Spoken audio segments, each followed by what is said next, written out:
కోసం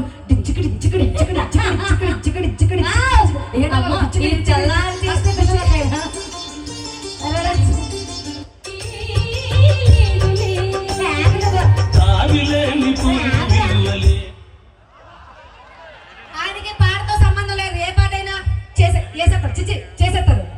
నువ్వు చేసేస్తా గురుగారు అడిచి కదా, కళ్ళల్లో కళ్ళు పెట్టి చూడు. అమ్మ చూస్తావా? అయితే అది ఆయన తప్పు కాదు, ఆయన లోపలికి వెళ్ళిందని తప్పు. లేదు ఆయన అసలు సార్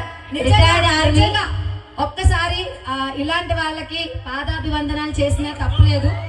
మనం గుండెల మీద చెయ్యేసి మన ఫ్యామిలీతో హ్యాపీగా ప్రతిరోజు పడుకొని అలాగే పండగను కూడా హ్యాపీగా జరుపుకుంటా అంటే 365 రోజులు చలికి వణుకుతూ ఎండకి ఎండుతూ వానకి తడుస్తూ